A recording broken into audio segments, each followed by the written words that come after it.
ఎంజరావు గారు, ఒక పక్క శాంతి చర్చలు జరుగుతూ ఉన్నాయి, పుతిన్ ట్రంప్ల మధ్య కీలకమైన భేటీ, మరో పక్క ఉక్రెయిన్ రష్యా యుద్ధం కంటిన్యూ అవుతూనే ఉంది. దీన్ని ఏ రకంగా అర్థం చేసుకోవాలి? అంటే ఉక్రెయిన్కి కానీ నాటో దేశాలకు కానీ ఈ భేటీ ఇష్టం లేదనుకోవాలా? ఎస్ అండి. ఇప్పుడు అలస్కాలో ఈ ఎల్మండార్ రిచర్డ్స్ అనే ఎయిర్ బేస్లో పుతిన్ను ట్రంప్ మీట్ అయ్యే సమయంలో గుర్తుపెట్టుకోవాలి, ఈ మీట్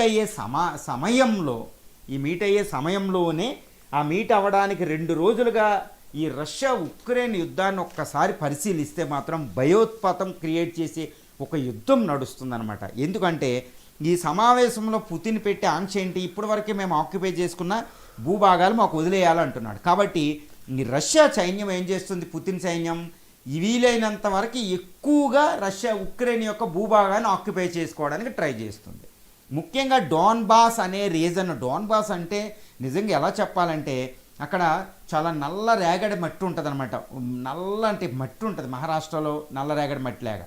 అందులో ప్రపంచంలోని దాన్ని బ్రెడ్ బాస్కెట్ అంటారు, ఎక్కువ గోధుమలు పండే ప్రాంతం అనమాట. దాన్ని ఆక్యుపై చేసేసుకుంటున్నాడు. ఎక్కువగా రేర్ ఎర్త్ మినరల్స్ ఎక్కువ దొరికేదాన్ని డోన్బాస్, డొనెట్స్క్, లుహాన్స్ను ఆక్యుపై చేసుకున్నాడు.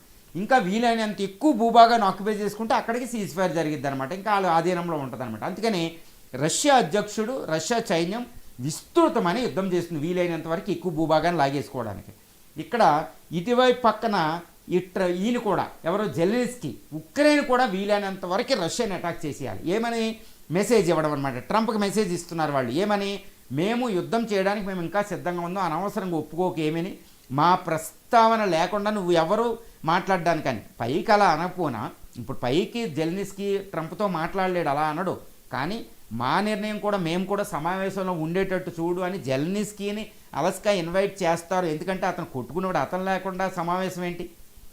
ఉక్రెయిన్ భవిష్యత్తు నిర్ధారించేది జెలెన్స్కీ లేకుండా, ఉక్రెయిన్ ప్రజలు లేకుండా, ఉక్రెయిన్ రిప్రజెంటేటివ్ లేకుండా సమావేశం మీరేంటి అన్నట్టు ఒక రకంగా మాట్లాడాడు జెలెన్స్కీ. కానీ పైకి అనకపోయినా నాటో దేశాలు కూడా జెలెన్స్కీ ఉంటేనే సమావేశం పెట్టండి అని నాటో దేశాలు కూడా మాట్లాడినాయి. అంతకుముందే 2 రోజుల ముందు జర్మన్ అధ్యక్షుడు ఒక వర్చువల్ మీటింగ్ పెట్టి నాటో దేశాలు అన్నీ మీట్ అయ్యి జెలెన్స్కీతో సంభాషించారు. జెలెన్స్కీ కూడా లండను, ఇటు జర్మనీ వెళ్ళి మాట్లాడారు కూడా.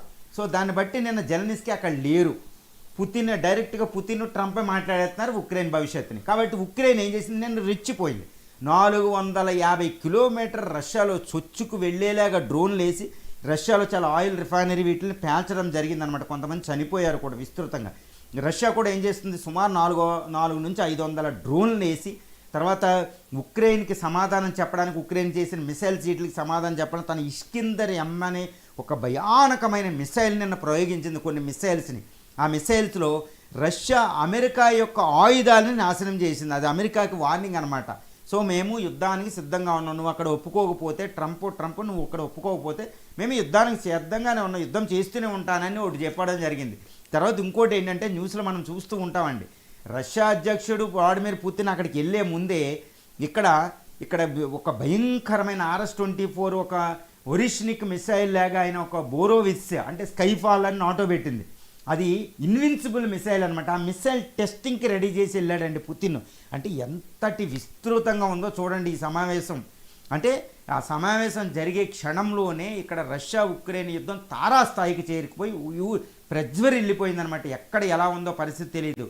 వందలాది మంది సరిపోవడం జరిగింది. ఎంత విస్తృతమైన యుద్ధం జరుగుతుంది సమావేశం. అందుకని సీజ్ ఫైర్ అని ప్రపంచం అంతా గొళ్ళెత్తిపోయిందనమాట. ఎందుకంటే ఎవరు తగ్గేలే లేరు. యుద్ధం అనేది 3.5 సంవత్సరాలుగా నిన్న జరిగిన ఒక రోజు కూడా ఒక ప్రధానమైన దినం యుద్ధంలో అనేది ఇక్కడ చెప్పుకోవచ్చు అనేది అభిప్రాయంగా మనం అనుకోవచ్చు. పుతిన్ ట్రంప్ భేటీ అంటే ఇండియా కూడా చాలా ఆసక్తిగా గమనించిన పరిస్థితి. ఎందుకంటే ట్రంప్ భారత్